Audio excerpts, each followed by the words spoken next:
Hello and welcome everybody to another edition of Midweek Matters. I'm James Graham, joined as always by Charlie White. Charlie, how are we? Very good, Jimmy. Good to be here. Come on, just what have you got? No, I haven't got much this week. Your eyes just look very, very interesting coming in here today. You've had a concussion test, but they've done something to your eyes, haven't they? Yeah, well, I was contacted if I'd want to be part of this research study, this new eye thing. The concussion expert, James Graham. So I went, obviously, intrigued to see what was going on. So the report that was generated was all pretty good. They were all happy with my vision and stuff, but they put this liquid into your eyes. I've never used eye drops before. Put this, which dilates your pupils. So it was really difficult to see your short vision. What's it in short vision? Short vision, long vision? I don't know. Your close vision was really difficult. Could barely read my phone. You were messaging me. Some other people were messaging me. I'm like, I can't really understand what they're saying. Couldn't read it for the life of me. I was worried about whether or not I could drive here after it. They said, oh, can you just read those letters there? Like, yeah, easy. Oh, yeah, that's the legal thing to drive. Yeah. Mate, it's frightening. Because it's probably hard to see on the camera and if you're listening, but Jimmy's pupils look like a very, very loose person walking down Oxford Street on a Sunday morning. They're like dinner plates. Yes. So when you walked in, I'm like, oh no, James Graham's gone off the rails. What's happened? My close friend. You thought I'd been on a big bender before. Has lost it completely. Just gone straight through before midweek matters. Yeah, but now you haven't, mate, and that's good. Mate, obviously the eye tracking stuff, looking in behind the eye and with concussion. But I was more gobsmacked the fact that someone in that state could be legally allowed to drive. Yeah. Well, speaking of legal states and being allowed to drive, we obviously had Cheese in here on Monday, and we were talking about the waiting for a mate guy. Yeah. So guess who has messaged us through the week? Not the guy waiting for a mate, but a man who knows the guy who's waiting for a mate.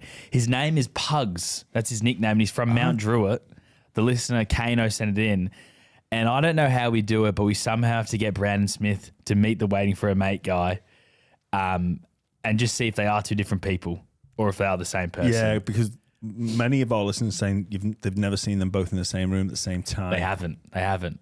And they are spitting image. Tony put up a great video and Cheese hates it. He hates the comparison, but they look identical.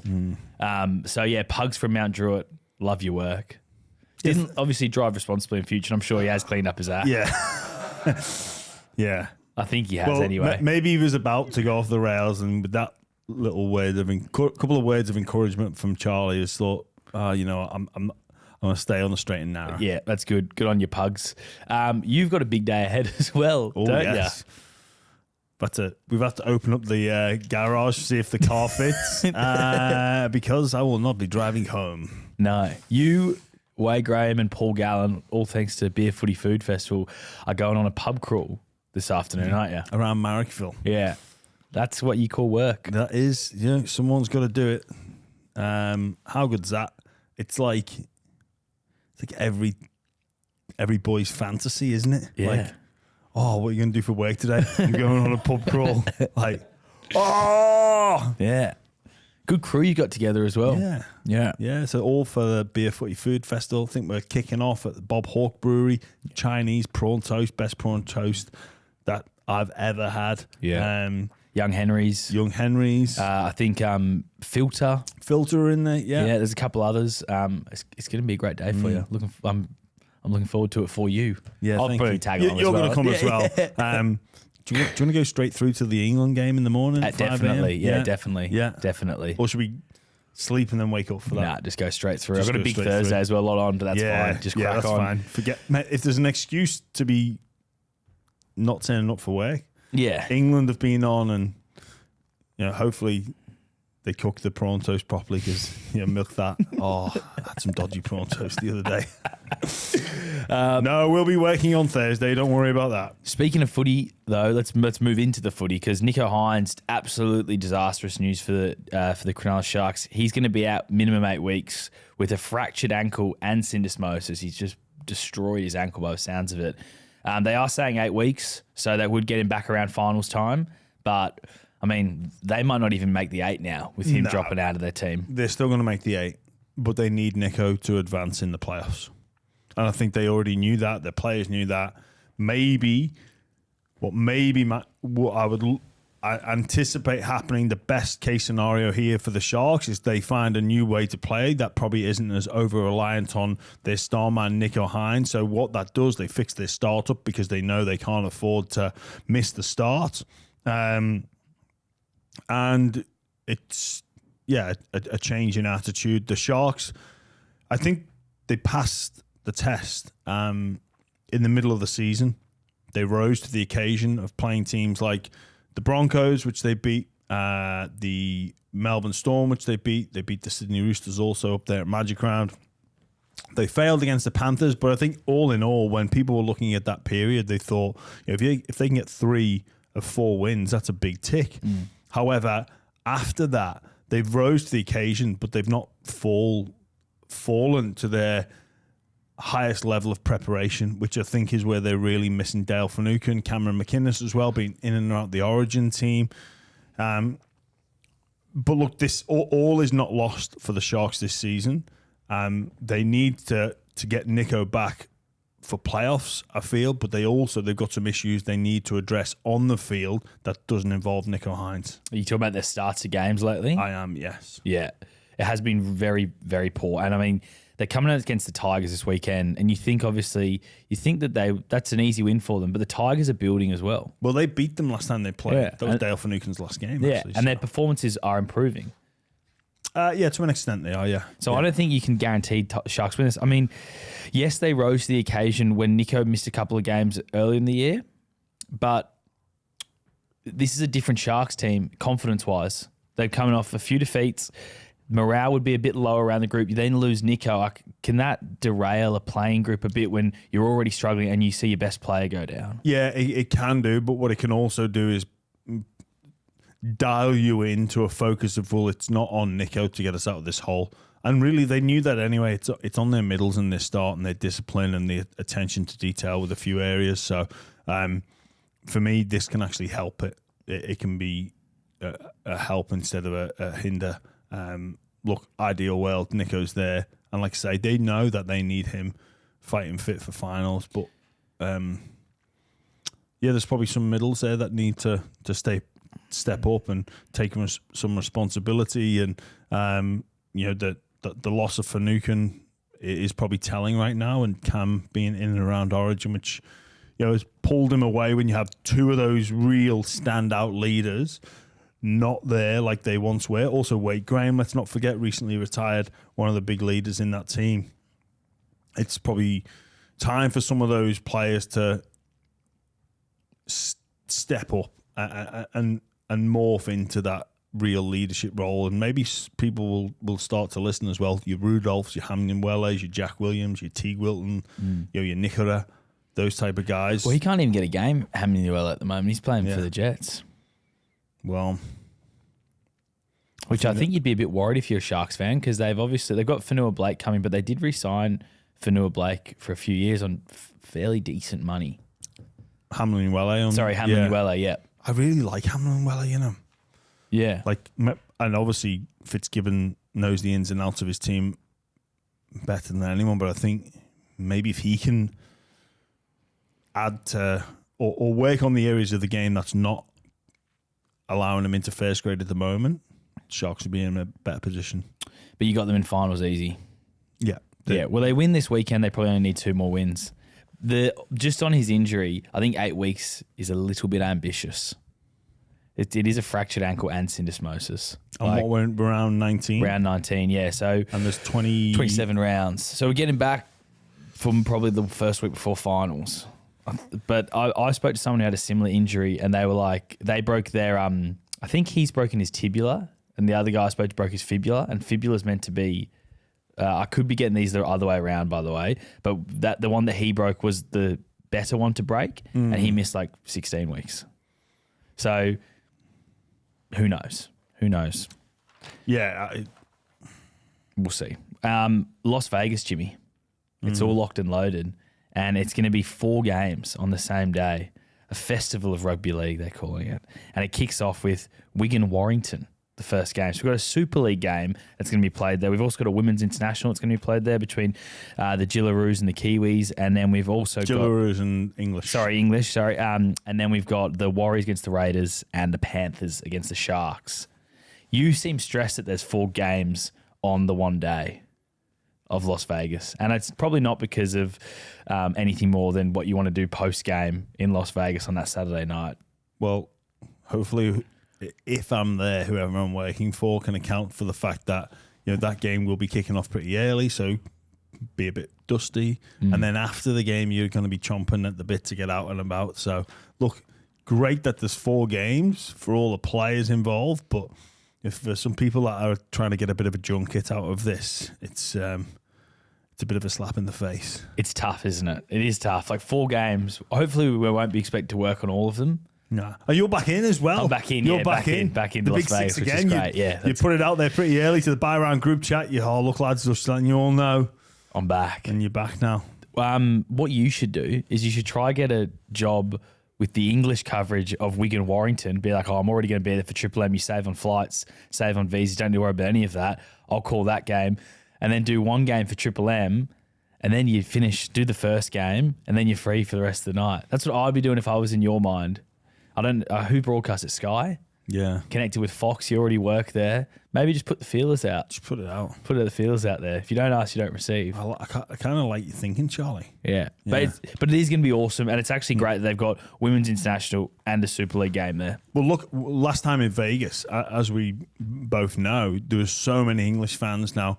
I spoke to, I think it was Andrew Abdo, and he said it was remarkable, especially considering the fact that they put no marketing into this. So they didn't advertise to the English Super League fans. A lot of people with themselves just put 2 and 2 together. And I know that there's a big love of NRL over there, and people want to come and witness NRL games or speak to English people that go to Magic Round, or people come to Sydney and they just come to watch NRL. But to go to Vegas for it, it's actually easier for them to get to witness NRL live. So I think it probably shocked a lot of people in Australia and the NRL of just what the appetite was like for NRL by the English crowds and the English fans. So a lot of them just did it by themselves, just, put the package together, just thought, I'll just make it work. So it's great that Wigan and Warrington are coming. Look, probably not my 2 favourite clubs, but it is what it is. Those fans will add something to that experience. And, I think the Aussie fans that go there as well will really enjoy watching the Super League game because of the way the fans interact with one another and the singing, the songs, all that sort of stuff. It's really going to add to the occasion, and great to see Test match rugby going on over there as well. I was very critical of the England v France double header in Toulouse a couple of weeks ago, so great to see that getting some support. The women's game is growing astronomically. NRLW about to kick off here as well, so it's going to be a tough ask for the English girls because the competition over here is so strong. Absolutely. We also tough for the girls that will be their first game of the year as well, which is always a shame, but it's great that they're on that stage as well. Also, mate, the Warriors, that is just goes to show what they're building over there in New Zealand and the amount of support that they've got. I even saw on Instagram, England Rugby, they went to a Warriors game as a team when they were over there playing the All Blacks. They went over and watched the Warriors game, and they collaborated with the Warriors on Instagram and did a lot of posts. And what the Warriors are doing really well is they've made themselves the cool club of New Zealand. So that factor is just bringing the fans in, and it's incredible. And I guarantee you that the Warriors fans will be the number 1 fans that travel over there for Magic Round. You reckon? I think they'll have the biggest group there for sure. That'd be awesome. Obviously, it's huge what's happening over there in New Zealand Rugby League with the Warriors. Top 4 team last year. Predicted to go well by most this year. They've not done so. Actually thinking about their game against the Dogs and just how frantic it was, you kind of do, when you take the emotion out of it, you have to feel sorry that the Warriors never got a penalty for the late shot from Jamin Salmon. Yeah, you guys didn't really speak a heap about that in the game, but you're right. Jamin Salmon, he got 2 weeks suspended for that. The Warriors were done it hard. Well, not really. Like, it's a penalty. Yeah, and they slot that conversion. They win the game. Who knows what happens after that? Well, they slot that conversion. They win the game. There's still 7 minutes left. Oh, yeah. Well, yeah, that's true. There's still 7 minutes That's true. left. Yeah, that's true. So it wasn't like the 79th minute. It was still 7 minutes to go. That's true. You never know. So, but no, the Warriors should have had a chance to go ahead there. Panthers and the Sharks. I wonder how the Panthers feel. They're potentially going to be in their 5th grand final in a row. Going to be a big ask then, I think, to have that as your start. You know, you travel over there, you play that game. I don't know what happens to the World Club Challenge then as well if Penrith win the comp, if that goes ahead before and then they go to America. I guess I'll have to work that out. But that's going to be something that I think Ivan will have to manage very closely, I imagine, given fatigue factors and all of that. Yeah, maybe the English team come here to play. That it would be that time, but maybe if it's Wigan or Warrington, that's going to be very difficult to ask them to go Australia and then to America. So maybe the World Club Challenge is potentially sacrificed next year. But Wigan and Warrington will both be there or thereabouts, and you can imagine the Panthers will be as well. So that's maybe something that's been potentially sacrificed. I think with this slate though, they're going to get a sellout at Allegiant Stadium. Yeah, I think it should do. Mate, how many? Because you think about all the, like I know you just spoke about it, all the English guys. I remember we met that guy Joe and all his mates, and we had the beer with them at the pub, and there was probably like about 5,000 English fans. Yeah. With this game, they could probably easily bring in, say, another 10 for that game. So then you get to easy 15. Yeah. So if they there's more advertising going on in it. So the English fans now will see, that's something I can go to. A lot of them would be maybe unaware or not quite sure, but this has been advertised over there. So Super League fans and NRL fans that live in England anyway would look to go. Then Wigan and Warrington fans would look, we get to go to Vegas to watch our team. You can just imagine the conversations in and around the dinner table, like, I've got to go. I'm going to Vegas. It's just for the game. Like, a lot of people need an excuse to go to Vegas. This is it for the Wigan and Wire fans. So, I agree with you, Charlie. It should bring a wave of fans over there. You're backing the Warriors fans to get out there and support them. I think you're right. I know a lot of Sharks fans that are absolutely keen as mustard to go. Even fans within Australia that, maybe aren't a fan of one of the 4 NRL clubs. Like, it was an experience of a lifetime. The FOMO will be real for a lot of people who missed out. When I say the experience of a lifetime, it's an experience you want to go back to. Yeah. Like being on Fremont Street, season launch, speechless. Just thinking out loud, and maybe someone from the NRL is listening, maybe we could do some sort of giveaway with the buyer, and we give away tickets to Las Vegas. NRL, if you're listening, that could be a lot of fun. Because also, like Vegas, it sounds amazing on paper for a lot of people. It's not that achievable to go over to Las Vegas, with like that. It's expensive time of the year as well. Earlier in the year, with people come off back of Christmas and all other sorts of stuff. So maybe we could partner with the NRL to try and give away some tickets. I'll let you think. If you're listening, NRL, that'd be great. Back to actual footy stuff. Madge has had a crack at Gorden Tallis. He lit the fuse with his glass houses comment for game 2, and he's used the same line, which is, it's okay, Maybe he can get a bit more creative for his next insult. But he's basically said that Gorden Tallis is also living in a glass house after he accused the New South Wales side of bullying the Queensland players. And using sort of dirty-ish tactics. I said it last night on 360. First off, Gorden Tallis, what an insult. He lives in a glass mansion. Like, there ain't no way he's living in a house. He's got a pool. Like, yeah. Yeah, I've seen the aerial shots of it. It's glorious. Yeah. Yeah. Glass mansion for sure. Be a bit weird living in a glass house, wouldn't it? Like, you'd always have to wear clothes. Nah, I'd still be naked. Would you? Yeah. Bopping around. It is what it is. Like, you don't have to look. Yeah. And you got curtains. Lower them. In a glass, yeah. Are you not allowed curtains in a glass house? Maybe that's the same for instead of never never throw stones if you live in a glass house. Always draw the curtains if you live in a glass house. Yeah. Good shout. Yeah. But what happens if you don't have curtains with the sun if you live in a glass house as well? Be almost like it'd be like a greenhouse, Yeah, wouldn't it? it'd be horrific. You'd like be roast so alive. hot. Yeah. Your tomatoes would grow, but Yeah, that's true. on a serious note, I again said this yesterday evening.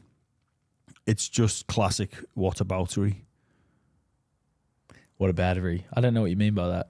Whataboutery is a tactic used in debate, conversation, argument. So you would say, like, if I've done something wrong and you say, or you feel like I've done something wrong, I don't address the issue. I just go, well, hang on. Well, what about you and what you did the other day? Yeah. Like classic whataboutery. Look, I've used it before when I've been on the back fence. It's a deflect the shield thing to like take away from addressing the actual issue at hand itself. Bit like gaslighting, is it? I hear that phrase used in some context. I don't really understand what gaslighting means. It's kind of like where you say you do something wrong and you kind of like just spin it that you're not doing something. You haven't done something wrong, basically. Yeah, you could argue, but whataboutery is just deflecting from the accusation thrown at you and sort of character assassinating the other person for something that they've done. Great argument tactic, actually. It is, but when you see through it, you go, well, you know, really what they should have done is, hang on, let's not worry about what Gorden, Tallis and the player he used to be. Let's talk about the bullying or the so-called bullying tactics. Do you agree? And Gordy used the same tactic back on Madge, just basically attacked him for not playing Origin. So he's done, what about you never played Origin? That's also whataboutery? Yeah, you could argue that, for sure. Yeah. But I don't think New South Wales bullied Queensland. They just dominated them. It wasn't bullying. You don't win a game in the second half 18-4 if you're being bullied. Queensland won the second half. Yeah. 18 points to 4. What happened was Queensland lost a period of the game that extended for too long. It extended for like 23 minutes where they only had 3 sets of the ball and New South Wales scored 4 tries. That's what cost them the game. Now, there'll be elements of that, they bullied them. They did some things like the push and Reece Walsh. Maybe Coach Billy Slater will show those isolated incidences and say, we don't let this happen again. But look, it's just all part of the theatre of State of Origin with the things going on in the background, the subplots, the former legend against the current coach. Well, sorry, no, the legend against the current coach. It just all adds to the build-up, doesn't it? And then people criticising Billy for not allowing the press access, which I think, is disappointing. It is. Yeah. Wouldn't happen in the States. No. Even if, the players just said not, and you know what? The press being denied access, or there's not an open media day. I shouldn't say denied access because there will be, but this open media day, no one says anything anyway. No. Like, Billy's trying to build that, I think, us against them. Just like he's obviously I'm just from the outside looking, no idea if this is true or not, but it looks like he's trying to build that us against them to really like create that sort of mentality in Queensland. Like, these guys are all against us. The media's against us. Everyone's against us. We're going to go and show them. And even on the sort of the bullying tactics accusations, like, don't expect Queensland to just put in the same level of performance. The same thing happened in the last time there was the decider. Dane Gagai played.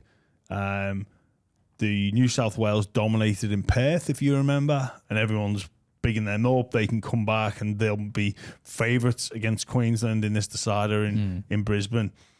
And for me, the main reason, like, do you remember that game? It was carnage. It was knockouts galore.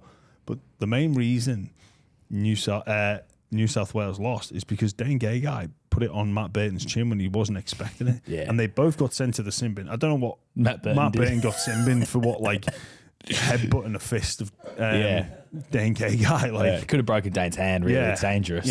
So don't be surprised if similar tactics aren't implemented. Yeah, I love it though. It's like, it's what makes Origin special. It's like that personal rivalry, that hatred. It's what makes it so much more entertaining than a regular NRL game. The passion, and like even Madge now wants to take, or he's been rejected from doing it, but wanted to take the bus down Caxton Street. Like even. But he knew that would be rejected. I know, so that's one of, like. But that's adding to it. It's like, yeah, it is. We're going to go in there. We're ready to take on what they're going to show at us. But if you believe that, then you're a fool, because it's a bit like asking for something that you can't get. But if you're the player, you're like, yeah, we would have loved to do that. We want it. We want the action. And they've got players who will want the action. And you know what, Charlie, you're right, and maybe you believe that, but it's a bit like asking for something you can't get. Yeah, but if you don't ask, you don't receive, as we said earlier. Yeah, that's true to an extent, but if there's... But why can't the bus go down Caxton Street? Why have we got so pathetic where a bus can't roll down a street and have people throw a few cups at it? You know, I'm not the one that's denying No, access. I know, but why is it like a no-brainer that we can't have I'm something not like that the happen? head of Queensland Police. Yeah, but you act as if it's like this no-brainer. It's But it is. But why? Who cares? Because that's what society's like these But days. it's stupid. It's a bus rolling down. I agree with you. But you're like, why would you ask for it? But Like, it's just a nonsensical. Hey, tell you what we're going to do. We're going to ask if we can do this. Yeah. Well done. You're asking. theatre. Yeah, I know, but you're It asking adds for to the something that theatre. is an impossibility. Yeah. But hey, nothing's Charlie, impossible. You have to believe Charlie, in life. Can you take me to the moon this afternoon? It's not the same. It is, because you'd be like, not mate, the same. you're being stupid. It's not going to happen. That's it. The chief of police in Queensland would have been like, mate, no. Well, the chief of the police is annoying and boring, because why can't a bus just roll down a hill? No, has anyone ever been killed when the bus went down Caxton Street? I don't know. Probably They not. haven't. Probably not. Well, that definitely hasn't happened. There's public nuisance. A few and public, plastic cups. You have to drink plastic cups in all those pubs on Origin anyway. It's not like there's glass or cans. You just throw in plastic cups at a bus. Ooh, what's going to happen? So tough. So scary. But I was speaking to an NRL former NRL head coach actually the other day, and explaining why Madge is the perfect coach for Origin, because everything he's about as a coach suits the Origin arena. It's about that, creating that hatred for the opposition and making it personal and bringing the emotion into it. That's what Madge's greatest attributes are as a coach. So, I mean, there's a lot of question marks over him coming into this series, but he's obviously shown that his style suits this arena. Mate, it's hilarious. Like, just how people change and in a week. It's like, is it too much for him? Or is he does he want the para job? Oh, he can't handle it. It's just okay, because they won. They battered Queensland. Yeah, he's the perfect one. But then let's see what happens the following Wednesday. He'll either be this legend that's turning it around and it's something only Maguire could have done, or he's out of his depth. Yeah. So all this stuff that is the process, which is pretty much controllable and can help drive a result, but we're so reactive to the result, and often reviews are just purely on performance and result and not on processes and getting there and person for the job. So Madge within the last 6 weeks has been a revelation, a genius, perfect fit, but he's also been out of his depth, doesn't understand Origin, never played Origin. So it's just all part of the narrative. Just let's watch them perform on Wednesday night. It promises to be a great game. I love the shot. I love the sideshow. I love the subplots. I love trying to pick out ideas apart on both camps. I can do because I'm independent. It's funny how we fall in love with the tactics of our own and despise the tactics of the other because they're just grubby and we're just doing what needs to be done. Yeah, it's beautiful to see. But from some actual Well, you know what? It's hypocritical. And we're okay because that's what sports do. It makes you love the people that are on your side, and your friends are never late. They've just I'm not late. Yeah, it's just there's an accident. I'm caught up. I'm in an accident. Yeah, but so flat someone out else today is just incompetent and can't get somewhere on time. Yeah, exactly right, like yourself. But some real genuine Origin news. Harry Grant, huge question marks if he's going to be fit. And also for the New South Wales, Bradman Best is training alone at the moment. So he may not play either. I reckon both will be sweet. Yeah. Bradman Best wouldn't have come into camp if he was in Well, he doubt. came into camp and they found the hamstring tightness once he was in camp. Yeah, I reckon it'll be sweet. And I reckon Harry Grant will as well. I hope you so. just jab that sternum up and put plenty of needles in there and you can get through it. It's not fun being needled in the sternum. Speaking from experience, got to the end of 1 year after sustaining a sternum injury in game 2 in England, round 2 or round 3. Like the doc had put the needle in and there was that much scar tissue, it would like crunch as the needle went in. So like, I can just, like, it's horrible getting the needle in your sternum at the best of times. But when the doc puts the needle in and it like crunches through the scar tissue in and around the ribs, it is rank and it makes it all that more difficult to get in. It's not fun, but it's just, it is what it is. And when it wears off, it's horrendous. But Harry Grant will be sweet to play.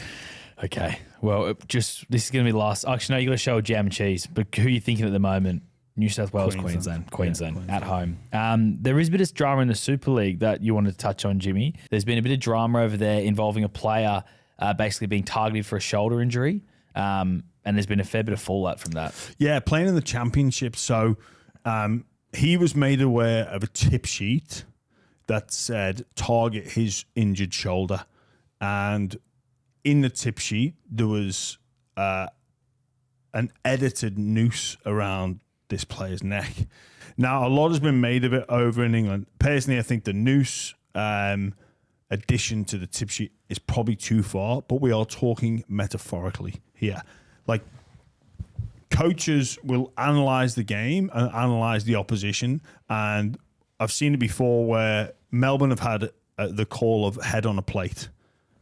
So that's pretty much common knowledge in and around the game. You know, people leave that club and talk, right, they're going to look to target the 2 or 3 best players. I've been at teams before where these 2 are the kamikaze or these 2 are the bullseye. So whatever you want to do, whatever you want to call it, often teams will look to, quote unquote, take out 2 or 3 players or understand that these 3 or 2 are the most important players. If we nullify them, then we therefore nullify the opposition. Price's law about how 50% of the work is done by the square root of the problem. Thing at the moment, this. So you don't need to necessarily worry about all of the opposition. You just need to worry about 2 or 3. Take them out, and you take out this team. I'm sure you can think of a multitude of examples watching the NRL on the weekend. If you, the fan at home, were sitting there and watching a team and coaching against that team, pick 2 or 3 players that you would look to take out, and by stopping them, you stop the whole team. We can all play that game at home. So this is what happens in the coaching realms. Take out these players, you stop them. The targeting of an injury, like saying like this guy's got a bad shoulder, that is just what happens in contact sport. There is no room for sentiment. There's no room. There's no one. You know when Cooper Cronk played the grand final, you don't think Melbourne Storm were targeting his shoulder. Well, no, all the criticism was they didn't target it enough. Exactly. Yeah. Like this is what happens at high stakes sport, competitive nature. You concentrate on yourselves, but you look to take advantage of opposition weakness. You're not going out there to injure somebody, but you're going out there to hurt somebody and take advantage of their maybe inability or their soreness or their shoulder. How many times have we seen it where players have got... I see it now. A player goes down in the commentary box, and I'm thinking, no, go back to that player. If a player's playing in the centre position or a halfback is limping... throw your structure out the window. Focus all your attack on the player who's injured. It's for a lot of people, they can't comprehend this, but that is what happens. People know about injuries within the game. People go out there with premeditated sledges to affect someone on a personal level. Like, you'd be amazed at what coaches will do. It's a win at almost all costs mentality. Now, you've got rules and regulations of the game that you can and can't do, but that's just what the game is. Like, find a weakness in the opposition and go and exploit it. Using the metaphor of the noose, I think it's distasteful, but is it any different from the head on a plate? Is it any different than the kamikaze? Than the bullseye? I mean, it's the same thing, just a different metaphor. That's probably the worst thing of it. But there's been a lot of upset in England over like how could you target someone's injury? It's like newsflash, mate. You're in this game where people are going to target your injury. Is this criticism coming from rugby league people in England, or is this coming from non-rugby league people? I don't know. I don't know. I know the player did a big post online, searching for sympathy of some sort. Well, that's it. The player put it up online. Like, all right, if you're going to complain about this publicly, you better not ever target anyone and look to exploit a weakness, a mental or a physical weakness. Well, well, take it. This one. The player opposite me is slow as, like, turns like a battleship. Oh, don't kick him behind him because you're taking advantage of a weakness. Like, come on. Like, it's rugby league. It's high stakes sport. Teams, coaches, like some teams and some coaches openly, break the rules of the game and break the rules of, the governing body in order to achieve results. Like, this is nothing new. The noose stuff is distasteful, but that's about as far as it goes. All right, well, let's preview the round, Jimmy, because there is still a lot of important NRL games this weekend, even though Origin takes over and we've only got a 5 games this weekend, but 4 games this weekend, sorry. No, 5 games. 5 games this weekend. Counting's not my strong point. No, I can see that. Yeah. But it starts on Thursday. Dolphins against the Bunnies. And obviously, Latrell Mitchell's out for a month, but he has avoided surgery. But they really need to keep pretty much winning almost every game to make the top 8. Does his injury put a line through them? People ask this question. There's a line through them already. Well, South fans don't agree with you. They believe. Remember Istanbul, lads! So you think... They're gone. They've got too much to do. There's too many teams fighting for playoffs. Are the Dolphins gone as well then because Jerry Marshall King's out? It's not great for the Dolphins, but they could just about jag enough victories to make it, but I don't think they will. What they've done is they've moved Max Plath to hooker. Don't mind that move. He's a very different style of hooker though compared to what Jerry Marshall King. Jerry Marshall King, a very quick player. He's not as creative. He's just... It would make all the tackles. We'll say that, watch him carve up. He's not a creative player. He's got a good pass. He's got a good pass, yeah. But it just shores up that middle of the field as well. And we might see a different style of play, a bit more pressure on Katoa to come up with a bit more creativity, still learning his craft. I reckon the Dolphins will have enough to get the victory over Souths. Tavita Pangai Jr. is starting as well. First time starting since coming back. So for anyone's super coach, a bit of value there, I'm sure. Friday night then, Jimmy, the Sharks against the Tigers. We've spoken about this game already. Hynes injury. Talakai is suspended. Have you got the Sharks in this one? Yes, I do. I think they're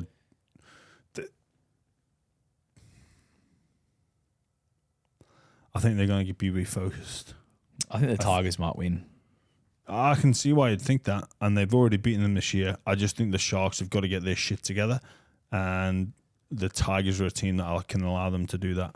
Do you think the Tigers, they've improved the last few weeks? Do you think we haven't really spoken about that enough and given them enough credit? Because they get so heavily criticised when things are going wrong. And I know they've lost last week, but they were pretty good against the Melbourne Storm. Yeah, I think they're improving, but they've been, even in some of their earlier defeats this season, I think we've seen signs of improvement. It's just probably there's still a fair bit to go, and obviously Luai coming next year is great, but they still need to be vastly improved. Be interesting to see what happens with big Stefano Utoikamanu. He's someone they really need to keep hold of. Well, the talk is he's probably going to stay now. That was what Reedy was saying, wasn't he? Yeah. But can't see him staying. No. You're not going to all this trouble. No. To stay. In my apparently can't get his head around moving to Melbourne though. Yeah. it would be a very good move for him, I'm sure. Saturday then. But no, I think he's going to meet with the Storm to sort of talk about how the moving situation how the works. move would work. I'll tell you how it works. You put your stuff in a van. Yeah. You drive it down to Melbourne. You fly down. You don't need to drive down with the van. Yeah. Let them do it. You're probably going to be making $900,000 a year. You just fly in. Hey, the Storm might even pay for business class seats. You sit in those first 4 rows. Yeah, I'm with you. You get there. You've got 30 mates pretty much straight away. Yeah. And then you just figure it out from there. Yeah. Look, I know like classic cultures and everyone's different and all that jazz, but you it's a short career and obviously you love your family and your friends that you grew up with and you want to stay nice and close to them, but they're an hour flight, 2 hour flight. What an opportunity. Think about the front rows that have come through there the last 15 years, the Bromwich boys and the reputation they have. He could go there and have a career like those guys. Well, and the spine that he's playing with as well, does he want to keep battling it out with the Tigers? And look, they are on the improve, but there's no guarantees things change at the Tigers. But history will show you the Melbourne Storm are pretty much always there in finals. Always. Saturday though, Jimmy, you got the Sharks, you said, didn't you? Yes. Yeah. Saturday, Titans against the Eels. Jaden Campbell's back on the team at 5'8". At the moment, AJ Brimson's in the extended squad and Keanu Keeney's at fullback. If AJ doesn't play, I'm really interested to see what they do with everyone if AJ Brimson plays in the centres because Keanu Keeney looks like he has to stay at fullback. Oh, no, he's staying. Yeah. You can't move him. Mate, he is insane. He's the best of those three. He had 25 carries, I think, against the Sharks in Coffs Harbour. And just the creativity he has. And also, he's so small, but he seems to just be so elusive and also tough for a small guy as well. He gets hit and he just gets right back up. And he's got more to give as well. He's still learning his craft. I don't think it's up for debate. Keeney stays. And then where they find best value for Campbell and Brimson, that's for Des to figure out. And maybe you can't keep both of them. Maybe you can't keep those two. But I don't think Keeney's going. And it's probably, same with Parramatta. They've got some players that are a little bit samey that I imagine Riles will want to make a decision on. It's one or the other. I don't think the Titans are in a position where they can keep Campbell, Brimson, and Keeney and keep them all happy and be paying them enough. They'll be paying them too much to keep them happy. It has a detrimental effect to other positions. So not that long ago, the Cowboys had the decision, do we keep the Hammer or do we keep Drinkwater? Melbourne Storm had the decision, do we keep Hynes or do we keep Pappenhausen? Many teams have gone through this predicament before. Very difficult to know what is the right thing to do. And obviously you can view back retrospectively and say which was the best decision and who got the better of the deal. But the Titans are in that predicament at the moment. Same with the Eels. I think Riles will be looking at which of these attacking-minded forwards he wants to keep and which he might look to move on. Nothing against them, and I'm not saying they're bad players, but they are all a lot of their forwards are a bit samey.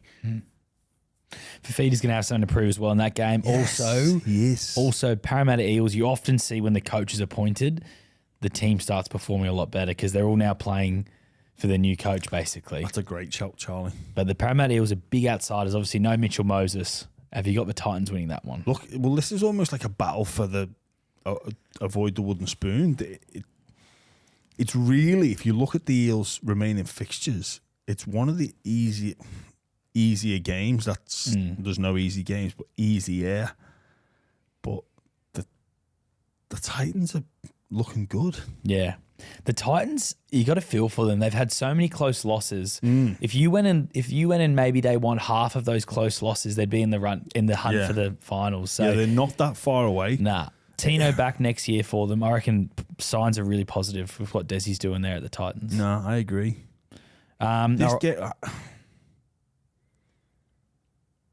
You throw me with that little comment about when a coach gets appointed. They do it, mate. It does. Yeah, it makes a difference. You've thrown me. But no Mitchell Moses. Nah, no. Junior Barlow's out now for the rest of the year. Let's go.